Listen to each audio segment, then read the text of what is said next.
سلام ጥዕና ሃበልና ቤተሰብ ሓባር ባና እዚ ሓባር ባና እዩ ኣብ ሓባር ባና ንትግራይ ዝምልከቱ ሓደሽትን ዋናውን ሓበሬታታት ድማ ሃገራውን ኣህጉራውን ዜናታት ክደሰስዮም ዜናታትና ናብ ኩሉ ክባጻሕ ንቻነልና ሰብስክራይብ ንምድላትና ድማ ላይክ ሼር ብምግባር ክትከታተሉና ብኽብሪ ብምዕዳም ናብ ቀንዲ ነጥብታት ዜና ዝዕለት ክንሰገር ፈለማ ቀንዲ ነጥብታት ዜና هلونا بلصقنا بفصم حدقا وديقلو نحايلتات سمين كسعر يخلن كبل كاب ازستعطوات فانو حدا زغونه جنرال تفرا مامو تزاريبو جنرال نصمدوم سيرترا تግራይን ካልእን ዝምልከት መብርህውን ሂብሎም ጥላት አለን ብልጽግና የሚባል የሁላችንም ጥላት ነው ይሄን ጥላት ለማጥፋት የሚደረግ የጋራን ጥላትን በጋራ የመምታት ይሄ ይኖራል ይሄ የተለያዩ በተለያየ ጊዜ ተጠቅሰዋን ከነዚህ ኃይሎች ጋር ይደረጋል ብልጽግና ድማ ደብዳብ ከቢድ ብረትን ድሮንን ከም ዝፈጸመ ተፈልጦም በኻሊ ዜናም አብይ አህመድን ዩናይትድ አረብ ኤሚሬትስን ሰፊ ርብርብ ዝገበሩሉን ሚሊዮናት ዶላራት ከም ዘፍሰስሉ ዝግለጸሉ ሰራዊት አርኤስኤፍ ተደምሲሶም ሰራዊት ሱዳን ድማ ኣብ ደቡብ ኢትዮጵያ ትርከብ ስትራቴጂካዊት ከተማ አልኩርሙክ ሙሉ በሙሉ ተቆጣጢሩ ኣሎ እዚ ከም ዘሎ ኮይኑ ዋና ኣዛዚ ሰራዊት ሱዳን ጀነራል ዓብዱልፋታህ አልቡርሃን ምስ ልኡኽ ሕብረት አፍሪካ ተራኺቦም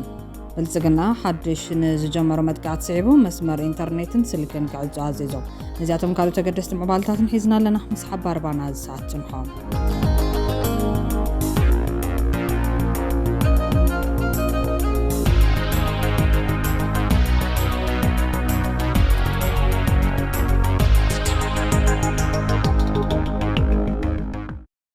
بقدامነት ህልውና ብልጽግና ኣብ ፍጹም ሓደጋ ወዲቑሎ ንሓይልታት ሰሜን ክስዕረ ይኽእልን ክብል ካብ ኣዘዝቲ ዕጡቓት ፋኖ ሓደ ዝኾነ ጀነራል ተፈራ ማሞ ተዛሪቡ እቲ ጀነራል ንጽምዶም ምስ ኤርትራ ትግራይን ካልእን ዝምልከት መብርህ እውን ሂቡሎም እዚ ከምዚ ኢሉ እንከሎ ስርዓት ብልጽግና ደብዳብ ከቢድ ብረትን ድሮን ከም ዝፈጸመ እውን ተፈሊጦም ስርዓት ብልጽግና ሃፍቲ ሃገርን ህዝብን ንጨፍጫፍ ንጹሃን የውዕልሎ ዝበለት ጀነራል ይኹን እምበር እዚ ኩሉ ሃፍትን ጋዕገል ጥማጽዋርን ዝጥቀም ዘሎ ስርዓት ብልጽግና ሓንቲ ጎቦ ብኹናት ክቋጸር ኣይከኣለን ኢሉ ሰራዊት ብልጽግና ናይ ምውጋእ ኾነ ናይ ምዕዋት ሞራል ይኹን ድሌት የብሉን ዝበለት ኣዛዚ ዕጡቓት ጀነራላት ብልጽግና እንትኾኑ ኣብ ዝዋን ሃፍቲ ሃገርን ህዝብን ኣብ ምውራር ዝተዋፈሩ ጸረ ኢኮኖሚ ዝሃገር ክብል ገሊጽዎም ይሄ የሰበሰበው ህዝብ ነው እንጂ ተዋጊ አይደለም የሰበሰበ ያለው በየጊዜ ያስገደደ የጋፈፈ የሚደረድረው ወጣቱን ልብስ ያለበሰ ነው የሚደረድረው እንጂ ተዋጊ አይደለም ተዋጊ ለየት ያለ ነገር ነው የሚጠይቀው ሁሉም ነገር መጀመሪያ አላማ ሊኖረው ይገባል ለሚሞትለት ስርዓት አላማ ሊኖረው ይገባል አላማ የሚባል የለውም እንኳን ተዋጊው ሆላይ ያለው የሰበሰቡት ሚኒስተር የሚባለው ቁሳዊ ሰቀቀኑን ቁሳዊ ፍላጎቱን ሊያሟላ የተኮለኮለ ነው ያንዳንዳቸውን እነማናቸው ብታያቸው ይሄ ነው ይሄን አጋጣሚ ለመጠቀም ነው በዚህ አጋጣሚ አገር ለመዝረፍ የተሰበሰበ ነው እንጂ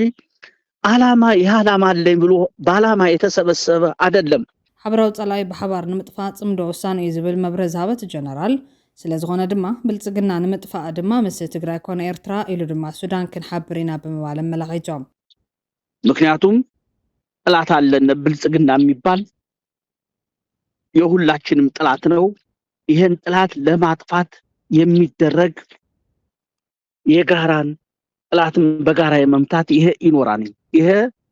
የተለያዩ በተለያየ ጊዜ ተጠቅሰዋን ከነዚህ ኃይሎች ጋር ይደረጋል እነዚህ ኃይሎች ግን በእኛ በኩል ኢትዮጵያ ውስጥ ያሉ ኢትዮጵያኖች ናቸው እንደኛ ኢትዮጵያኖች ናቸው ህወሓት ዝመርሑ ኃይለ ትግራይ ኣብ ዝዋን ምስ ፋኖ ኣይንዋጋን በማል ህዝብ ትግራይ ምስ ህዝብ ኣምሓራ በሰላም ክነብር ዝደሊ ዝብል ቅዋም ወሲዱ ይዝበለ ጀነራል ተፈራ ማሞ ነዚ ቅዋም ህወሓት ድማ ፋኖ በሓጎሲና ተቀቢልና ይክብል መላኺቶም ተኛው ደግሞ በነገብረ ጽዮን የሚመራው ኃይል አለ በሱሩ ጀነራሎችና ቀደም ሲል ያው የህወሓት ነባር ታጋዮች ያሉበት ነው ይህ ኃይል በግልጽ ተናግሯል ለኛም በግልጽ ነው ከፋኖ ጋር አንዋጋም የትግራይ ህዝብ ወደፊትም የሚኖረው አማራ ጋር ነው ስለዚህ ሌላ እንትን አንፈጥርበትም ክፍተቶች ካሉ በውይይትና በውይይት ብቻ እናድርገው ከፋኖ ጋር መተባበር እንፈልጋለን ያለ ነው እኛም ይሄን ተቀብለናል ሁለት ኃይል አለ አንደኛው በዚህ ስታክስ እኛም አሁንም የአማራ ህዝብ ከትግራይ ህዝብ ጋር የሚያጋጭ ጦርነት የለውም ይሄ አሁን አይደለም የጠቀስነው ገና መጀመሪያ ነው አንዳንዱ አይገባውም ኣብ ማንጎ ህዝብታት ትግራይን ኣምሓራን ብሰላም ተዛትዮም ፀገሞም ክፈትሑ ይኽእሉ እዮም ዝበለ ጀነራል ተፈራማሞ ኣብ ዝዋን ልዕሊ ብልፅግና ፀላእ የብልናን እዚ ሓይሊ ከነጥፍ ኢና ምስ ዝብል ሓይሊ ድማ ክንተሓባበር ድልዋት ኢና ኢሎም ሕወሓት ብተደጋጋሚ ኣብ ዘውፅኦም መግለፅታት ምስ ኤርትራ ህዝቢ ንህዝቢ ርክባት ተጠናኺሩ ክቕፅል ሕወሓት እውን ዝድግፎ እዩ እዚ ድማ ምስ ከም ዓፋር ኣምሓራን ካልኦት ጎረባብቲ ህዝብታትን ክቕፅል ዘለዎ ኢሉ እዮም መንግስቲ ኤርትራ በወገኑ ናብ ወዲ ሕቡራት መንግስታት ዩኤን ናብ ዝሓፈ ደብዳቤ ጽምዶ መትከላዊ ርክብ ህዝብታት ትግራይን ኤርትራን ከም ዝኾነ ብዕለፍ ለጥዮም እዚ ከም ኢሉ እንከሎ ስርዓት ብልጽግና ደብዳቤ ከቢድ ብረትን ድሮን ከም ዝፈጸሙን ተፈለጦም ኣብ ክልል ኣምሓራ ምስ ፋኖ ኣብ ኩናት ተጸሚዱ ዝርከብ ገዛ ስርዓት ብልጽግና ወሎ ቤት ኣምሓራ ወረዳ መቅደላ ብዝፈጸሙ ናይ ሞርታርን ድሮን መጥቃዕቲ ንጹሃት ሰባት ሓዊሱ ዘቤታውያን እንስሳት ኢሉ ድማ ኣብ ሃፍትን ንብረትን ሓረስቶት ዓብይ ዕንወት ከም ዘብጽሕ ተፈለጦም ካብቲ ቦታ ዝተረኸበ ሓበሬታ ከም ዘመላኽቶ ብትእዛዝ ዋና ኣዛዚ መበል 11 እዝ ጀነራል ኣድማሱ ኣብ ዝተፈጸመ ናይ ከቢድ መሳርሕን ድሮን መጥቃዕቲ ኣብ ንብረት ሓረስታይን ህይወት ሰብን ጉዳት በፂሑ ኣሎ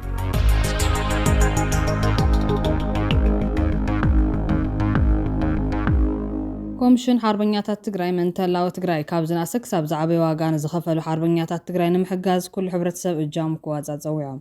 ኮሚሽን ነዝበለ ምስ መዳርግታ አካላት ሰሞያ ሚድያን ነጥፍቲ ማሕበራዊ ሚድያን ኣብ ዘሳለጦ ሓበራዊ መድረኽ ዘተይም ኮሚሽን ሓርበኛታት ትግራይ ካብ ዝጣየሽ ኣብ ዙርያ ሓርበኛታት ተዲቡ ብርክት ዝበሉ ስራሕትን እናሰርሐ ከም ዝመፀ ድማ ኮሚሽነር ኮሚሽን ሓርበኛታት ትግራይ ተጋዳላይ ናስር መምሑር ገሊፆም ኣብ ከይዲ እውን ብርክት ዝበሉ ስራሕቲ ክስርሑ ምዃኖም ዘመላኸቱ ተጋዳላይ ናስር ካብ ዝናሰ ክሳብ ዝዓበየ ዋጋ ንዝኸፈሉ ሓርበኛታት ትግራይ ንምሕጋዝ ኩሉ ሕብረተሰብ እጃሙ ክዋፅዕን ኮሚሽን ኣብ ዝገብሮም ምንቅስቓሳት ሓጋዛይ ክኸውን ኣመላኺቶም በገንዘብ ጥራሕ ዘይኮነስ ብዘለካ ሞያን ብሓሳብን ምሕጋዝ እውን ከም ዝከኣልን ብፍላይ ኣብ ዝተፈላለዩ ዓውዲ ዝነጥፉ ተጽዕኖ ፈጠርቲ ሰባት ኣብ ዙርያ ሓርበኛታት ዝስርሑ ጽቡቓት ስራሕቲ ተጠናኺሮም ንክቕፅሉን ዝረኣዩ ድኽመታት ብምንቃፍ ንክእረሙን ሓገዝቲ ክኾኑ ተጋዳላይና ሰረት ተሓሳሲቦም ዳይሬክተሬት ርክብ ህዝብን ምልላይን ኮሚሽን ሓርበኛታት ትግራይ ተጋዳላይ ዮናስ ግርማይ ብወገኖም ሓርበኛታት ትግራይ ዝኸፈልዎ ዋጋ ልዕሊ ገንዘብን ንዋትን ብምዃኑ ብንዋት ይኹን ገንዘብ ፍጹም ምኽሓስ ከም ዘይከኣለን ብውሕድ ግን ግቡእ ክብሪ ክወሃቦም ከም ዝግባእ ብምግላጽ ንሓርበኛታት ስድራ ሓርበኛታት ስዋትን ስድራ ስዋትን ክብሪ ዘይህቡን ስራሕቶም ዘናኣሱን ኣካላት ብሕጊ ዝሕትት ምዃኑ ፈሊጦም ካብ ተግባራቶም ክቁጠቡ ይግባእ ኢሎም ተሳተፍቲ ኣካላት ብግድኦም ክብሪ ሓርበኛታት ክሕሎ ፀገም ጉዳት ተጋደልትን ስድራ ስዋትን ከቕራፍ ጉዳት ተጋደልቲ ክሕከሙን ኣብ ኣብያተ ዕዮ ዝረአ ክፍተት ወሃብ ኣገልግሎት ሓርበኛታት ክስተኻኸልን ብሓፈሹ ኣብ ጉዳይ ሓርበኛታት ካብ ዘረባ ወይ መጽባዕ ብዝሓለፈ ተግባራዊ ስራሕቲ ክስርሑ ይግባእ ኢሎም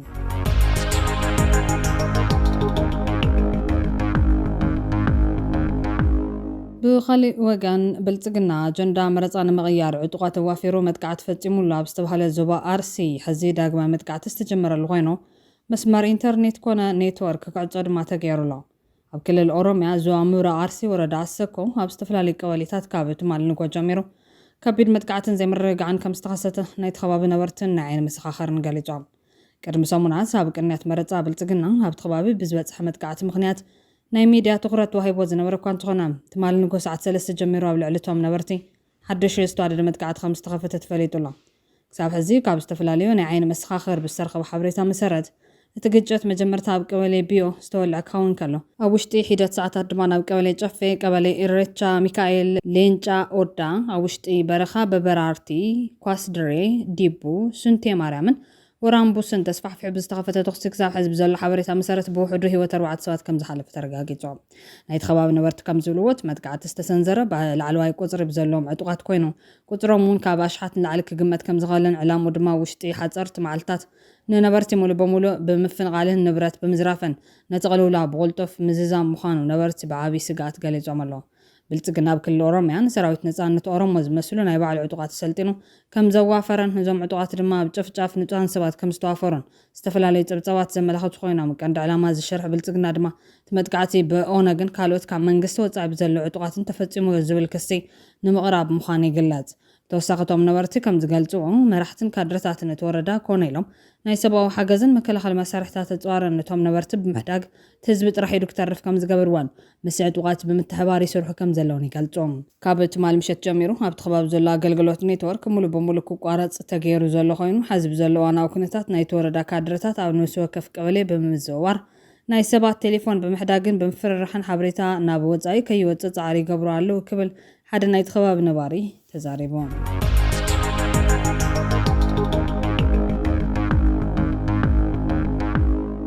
አብይ አሕመድን ዩናይትድ ዓረብ ኤማራትን ሰፊሕ ርብርብ ዝገበሩሉን ሚሊዮናት ዶላራት ከም ዘፍሰስሉ ዝግለጸሉ ሰራዊት RSF ተደምሲሶም ሰራዊት ሱዳን ድማ ኣብ ደቡብ ኢትዮጵያ ትርከብ ስትራቴጂካዊት ከተማ አልኩርሙክ ሙሉ በሙሉ ተቆጻጽርዋ ሰራዊት ሱዳን ምስ ሓይልታት ቁልጡፍ ደገፍን ተሓባበርቶምን ድሕሪ ዘካየደ ብርቱዕ ውግእ ነታ ኣብ ደቡብ ኢትዮጵያ ትርከብ ስትራቴጂካዊት ከተማ አልኩርሙክ ሙሉ በሙሉ ተቆጻጽርዋ ኣሎ ወታደራዊ ምንጭታት ንኻልኦት ኣህጉራዊ መራኸቢ ብዙሃን ከም ዘረጋግጽዎ ተሓይልን ኣብ ውሽጢ እታ ከተማ ዝኣተወ ትማሊ ረቡዕ 8 ሐምሌ 2026 ዓ.ም እዮም እዛ ስትራቴጂካዊት ከባቢ ንዕጡቕ ሓይሊ RSFን ብልጽግናን ደልድል ኮይና እተራኽብ ምንባራ ዝተገለጸ ኮይኑ እዛ ቦታ ቅድሚ ኣብ ኢድ ሰራዊት ሱዳን ምውዳቓን RSF ንምሕጋዝ ብልጽግና በሰራዊትን ቀረብ ሎጂስቲክን ሓያል ጻዕሪ ገይሩ ከይሰመረሉ ታሪፉ እዮም አልኩርሙክ ኣብ ደቡብ ምብራቕ ሱዳን ክልል ቡልናይ ልትርከብ ኮይና ምስ ክልል ቤንሻንጉል ጉሙዝ ኢትዮጵያ ቀጥታ ትዳወም ካብ ከተማ ኣሶሳ ኣዝያ ቀረባ እታ ከተማ ንሱዳን ኢትዮጵያን ደቡብ ሱዳን ዘራኸቡ ዓበይቲ ጽርግያታትን ወታደራዊ መስመራትን እትቆጻጸር ቀንዲ መእተዊ ማዕጾ እያ ሓይልታት RSF ምስቲ ጆሴፍ ቱካ ዝመርሖ ክፋል ህዝባዊ ምንቅስቓስ ሓርነት ሱዳን ሰሜን ብምጥማር ድማ ነታ ከተማ ካብ ኢድ ሰራዊት ሱዳን መንዚኦም ሒዞምዋ ነይሮም ሰራዊት ሱዳን በሰሜናዊ ሸነኽታ ከተማ በከባቢታት ቃይሳን ከበድትን ናይ መሬትን ድሮንን ምጥቃዕታት ብምክያድ ዙርያ ከጽብብ ጸኒሖም ሰራዊት ሱዳን ካብ ሰሜናዊ መስመር ካብ ከባቢ ሳሊ ብምብጋስ ናብ ውሽጢ ከተማ አልኩርሙክ ከኣቱን ከሎ ዕጡቓት RSF ከቢድ ክሳራ ምስ በጽሖም ካብታ ከተማ ንድሕሪት ስሒቦም ኣለዎም እቲ ኩናት ኣብ ደቡብ ሱዳንን ኢትዮጵያን ስለ ዝካየድ ኣብቲ ከባቢን ዝንቀሳቐሱ ዝተፈላለዩ ናይ ውሽጢ ዓድን ደቡብን ዕጡቓት ሓይልታት ምስ ዝኹነታት ተኣሲሩ ክልዓሉ ጸኒሖም እዮም ሰራዊት ሱዳን ነዛ ከተማ ምቁጽጻሩ እቲ RSF ካብ ወፃኢ ሃገራትን ዶባትን ወታደራዊ ቀረብ ንምእታው ዝጥቀመሉ ዝነበረ ናይ ኣጻብዕ ኣፍ ደገ ክዓጽዮ ይኽእላ አልኩርሙክ ካብ ዓብዪ ግድብ ህዳሴ ኢትዮጵያ ክሳብ 63 ኪሎ ሜትር ጥራሕ እያ ርሒቓ ትርከብ ብምዃና ምርግጋዕ ዝኸባቢ ንድሕንነት እቲ ዶብን ክልቲአን ሃገራትን ዓብዪ ትርጉም ኣለዎ እዛ ከተማ ኣብ ክልል ሰማያዊ ኒል ኣብ ደቡብ ምብራቕ ሱዳን ትርከብ ምስ ኢትዮጵያ ዘዳው ቀንዲ መእተዊ መስኮት እያ ምስ ርእሰ ከተማ ክልል ቤንሻንጉል ጉሙዝ ዝኾነት ኣሶሳ ዘለዋ መቀረባ ኣዝዩ ልዑል ብምዃኑ ንወታደራዊ ቀረብን ምንቅስቓስ ስደተኛታትን ወሳኒት መስመር እያ እዛ ከተማ ምቁጽጻር ማለት ነቲ ካብ ሱዳን ናብ ኢትዮጵያ ዝወስድ መስመር ዶብ ምቁጽጻር ማለት እዩ እዚ ድማ ንRSF ይኹን ንኣንፈት ምንቅስቓስ ሓርነት ሱዳን ናይ መተንፈሲ መስመር ዝዓጽዮም ሰራዊት ሱዳን ነቲ ኣብ ምብራቓዊ ግንባር ዝነበረ ፀገም ምሕያልን ዶባትን ንምሕላውን ንምብራቕ ገጹ ዝገብሮ ዘሎ ምንቅስቓስ ዘርእዮም እቲ ዞባ ቅድሚ ሕዚ ብከፊል ጽልዋ ናይቲ ጆሴፍ ቱካ ዝመርሖ ሓይልታት ምንቅስቓስ ሓርነት ሱዳን ዝነበሩሉ ብምዃኑ እቲ ውግእ ምስ RSF ጥራሕ ዘይኮነስ ምስ ዞም ባዕዳውያን ሓይልታት እውን ዝተኣሰረ እዮም ብልጽግና ኣይኮነ እንደ ሱዳን ኤርትራን ሕወሓትን ካልኦት እውን እንተዝሕወሱ ፀገም የብልናን ኣብ ዝበለሉ ጽባሕ ካብ መሻርክቱ ዝተመንዝዐት እታ ውሳኒት ኣብ ደቡብ ኢትዮጵያ ትርከብ ቦታ ኣብ ስርዓት ብልጽግና ከቢድ ራዕዲ ምፍጣራ ይተሓቢሮም ተረፍቶም ዝተኣተሉ ኣብቲ ከባቢ ውግእ ዝጸንሑ ዕጡቓት RSF ናብ ኢትዮጵያ ዘልኦም ኣትዮም ኣብ ከባቢ ቤንሻንጉል ጉሙዝ ብብልጽግና ዩናይትድ ዓረብ ኤማራትን ዝተዳለወሎም ማዕስከር ዓስኪሮም ከም ዘለዉ ዝገልጹ ምንጭታትን ኣዘዝቲ RSFን ንከይተረፈውን ዝርከብዎም ቀሊልን ከቢድን ውቃዕ ዘለዎም ዕጡቓት ድማ ኣብ ሆስፒታላት ኢትዮጵያ ሕክምናዊ ክትትል ይግበረሎም ከም ዘሎ ተፈሊጦም መርማሪ ጉጅለ ሕቡራት ሃገራት ብወገኑ ኣብ ኤልፋሻር ሱዳን ብRSF ዝተፈጸሙ ግፍዕታት ምልክታት ጀምላዊ ቅትለት ዘርኢ ምጥፋእ ከም ዘለዎም ገሊጾም ከተማ ኤል ኦበይድ እውን ኣብ ሓደጋ ከም ዘላ ጠንቂቖም ልኡኽ ምስናድ ሓቅታት ሕቡራት ሃገራት ኣብ ሱዳን ኣብ ዘውፅእ ሓድሽ መርትዖ ሓይልታት ቁልጡፍ ደገፍ ኣብ ሰሜን ዳርፉር ኤልፋሻር ዝፈጸምዎም ግፍዕታት ንጹራት ምልክታት ጀምላዊ ቅትለት ወይ ድማ ዘርኢ ምጽናት ዘለዎም ምዃኑ ብምግላጽ ህጹጽ ስጉምቲ እንተዘይተወሲዱ ተመሳሳሊ ናይ መጥቃዕቲ ኣንፈት ኣብ ከተማ ኤልወይድ ክድገም ከም ዝኽእል ገሊጾም ትልኡኽ ሐምሌ 1 2018 ዓ.ም ኣብ ዘውፅእ ጸብጻብ ከም ዝሓበሮም ብዝተኻየደ ምርመራ RSF ነቲ ን18 ኣዋርሒ ዝቐጸለ ከበባ ኣስዒቡ ኣብ ጥቅምቲ 2017 ዓ.ም ኣብ ልዕሊ ኤልፋሻር ኣብ ዝኸፈተ መጥቃዕቲ ጅምላዊ ቅትለታት ስርዓታዊ ጭውያ ደቂ ኣንስትዮ ጅምላዊ ዓመፅ ስቃይ ንበጃ ንኸፍሊት ሰባት ምሓዝን ምስዋርን ከም ዝተፈጸሙ ተረጋጊጹ እዮም እቶም መርመርቲ እዞም መጥቃዕትታት እዚኦም ንጹራት ምልክታት ጅምላዊ ቅትለት ምዃኖምን እቶም መጥቃዕትታት ኣመልከቲ ተግባራት ጅምላዊ ቅትለት ከም ዘለዎም ጠቂሶም እዚ ድማ ነቲ ኣብ ወርሒ ለካቲት ዘውፅእ ጸብጻብ ዝያዳ ዘጠናኽር ምዃኑ ገሊጾም ኣለው እዚ መርማሪ ጉጅለ እቶም መርትዖታት ዓረብ ንዘይኮኑ ማሕበረሰባት ብፍላይ ድማ ንብሄራት ዛጓን ፉሩን ኢላማ ዝገበረ ዝተወደበ ወፍሪ ከም ዘሎ ዘርኢ ኢሎም እዚ ከም ዘሎ ኮይኑ ዋና ኣዛዚ ሰራዊት ሱዳን ጀነራል ዓብደልፋታሕ አልቡርሃን ምስ ልኡኽ ሕብረት ኣፍሪካ ተራኺቦም ኣብ ሱዳን ዘሎ ፖለቲካዊ መስርሕ ንምስጓምን ነባሪ ምቁራጽ ተኽሲ ንምምፃን ዝዓለመ መርከብ ኣብ መንጎ መራሒ ላላ ቤት ምክሪ ሱዳን ጀነራል ዓብደልፋታሕ አልቡርሃንን ልኡኽ ሕብረት ኣፍሪካ መሐመድ በላኢሽን ተኻይዶም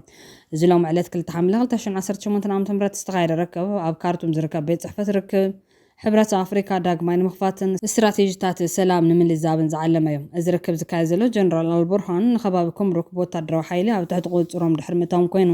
ወታደራዊ ሓይልን ሰላምን ዲፕሎማስያውን ድርድር ሓጋዝ ዓቕሚ ዝብል ርድኢት ዝፈጠረ እዮም።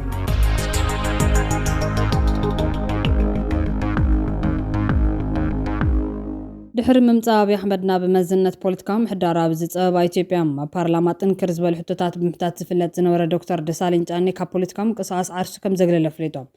አብይ ኣሕመድ ኣብ ቤት ምክሪ ተወከልቲ ህዝቢ ምስ መንግስቱ ሓቢሩ ክሰርሕ ፀውዒት ዝቐርበሉ ዶክተር ደሳለኝ ጫኔ ነዚ ብምንፃግ ዓርሱ ካብ ፖለቲካ ከም ዘግለለ ኣፍሊጦም። ንዝሓለፉ 5 ዓመታት ንብሔራዊ ምንቅስቃስ ኣምሓራ ኣብን ወኪሉ ኣባል ቤት ምክሪ ተወከልቲ ህዝቢ ዝነበረ ዶክተር ደሳለኝ ጫኔ ነዚ ገለጸ። መወዳእታ እዋን ስራሕቲ ቤት ምክሪ ዝኾነ ኣኼባ ድሕሪ ምክያዱ ኮይኑ ኣብ ማሕበራዊ ሚድያ ብዘካፈሉ ጽሑፍ እዮም። ኣብ ዝሓለፉ 8 ዓመታት ካብ መሰረታ ሰልፊ ክሳብ ላዕለዋይ መሪሕነት ከምኡውን ብምርጫ ተዓዊቱ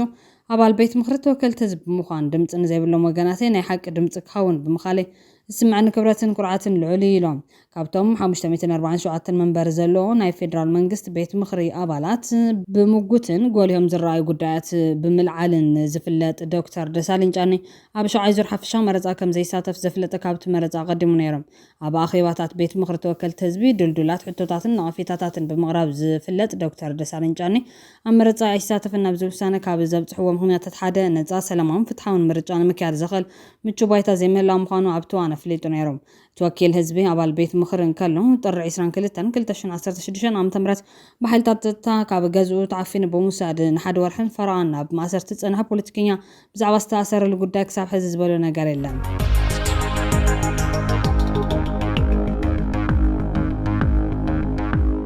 ኣሜሪካን ኢራንን ብለይቲ ካሊእ ዙር መጥቃዕትታት ተለዋዊጠን። ኣሜሪካ ብልዕሊ ኢራን ሓድሽ ናይ ለይቲ መጥቃዕቲ ኣየር ፈፂማላ። ዶናልድ ትራምፕ እዚ ከም ሕነ ምፍዳይ ናይቲ ትማሊ ኢራን ኣብ ልዕሊ መራኸብ ዝፈፀመቶ መጥቃዕቲ ቦምባ ምዃኑ ገሊጹሎም። ማእኸል እዚ ኣሜሪካ ሴንትኮም ኣብ ዝሓድሽ ዙር መጥቃዕቲ ኣስታት 9 ኢራናውያን ዒላማታት ከም ዝወቕዐን እዚ ድማ ኢራን ኣብ ልዕሊ መራኸብ ንግድን ንጹሃት ሲቪል ባሕረኛታትን ኣብ መጻብ ሆርሙዝ ከተጥቅዕ ዘለዎ ዓቕሚ ብዝያዳ ንምድኻም ዝተሃንደሰ ምዃኑ ገሊጾም። መጥቃዕቲ ድሕሪ ምክያዱ ብሰዓታት ፕረዚደንት ኣሜሪካ ውሽጢ ኤርፎርስ ዋን ኮይኑ ንጋዜጠኛታት ኣብ ዝሃቦ መግለፂ ሰበስልጣን ኢራን ቅድሚ ሓፂር እዋን ከም ዝደወሉን ብሃንቀውታ ስምምዕ ንምግባር ከም ዝደልዩን ገሊጾም። ተኾነ ግን ንስምምዕ ብቑዓት እንተኾይኖም ርግፀኛ ከም ዘይኮነ ፍለጦም። ሓያል ሃገራት ወሽመጥን ካብኡ ነጆ መጥቃዕትታት ከም ዘጋጥመን ሓቢረን። እዚ ድማ ኣብ ርእሰ ከተማ ባሕሬን ማናማ ዝተሰምዐ ነታጉታት ኩዌት ዘበርዐነቶ ሚሳይላትን ድሮናትን ከምኡውን ቀጠር ዘርግሐቶ ናይ ፀጥታ መጠንቃቕታ የጠቓልል። ኣፈ ጉባኤ ባይቶ ኢራንን ቀንዲ ተዛታይን መሐመድ ባቂር ቃላባፍ ኣብ ኤክስ ኣብ ዝለጠፎ ጽሑፍ ኣሜሪካ ጃንዳነትን መብፅዓ ምፍራስን ብዘይዋጋ ከም ዘይሓልፍ ገና ኣይተምሃረትን ኢሎም። ዝሓድሽ ዙር መጥቃዕትታት ዝመጽእ ዘሎ ኣሜሪካ ሰሉስ ዕለት ኣብ ፀቢብ ባሕሪ ሆርሙዝ ኣብ ልዕሊ ናይ ንግዲ መራኸብ ዘጋጠመ መጥቃዕቲ ከም ገብረ መልሲ ልዕሊ 80 ዒላማታት ኣብ ልዕሊ ኢራን ከም ዝወቕዐት ድሕሪ ምግላጽ እዮም። ኣብ ኣንካራ ዝተኻየደ ዋዕላ ኔቶ ኣብ ዝነበረሉ እዋን ትራምፕ ብዛዕባ ኩነታት ተኹሲ ዶ ምባል ተሓቲቱ ንዓይ ዘብቅዕ ይመስለኒ ኢሎም። ንኢራናውያን እውን ጓሓፍ ከምኡውን ሕሙማት ሰባት ብምባል ገሊፆም። ሚኒስተር ጉዳያት ወፃኢ ኢራን ገብረ መልሲ ክብል ከሎ ንፅያፍ ብፅያፍ ኣይንመልሶን ኢና የግዳስ ብተግባር ብዘይፍርሕን ብዓብይ ትብዓትን ኢና እንመልስ ኢሎም።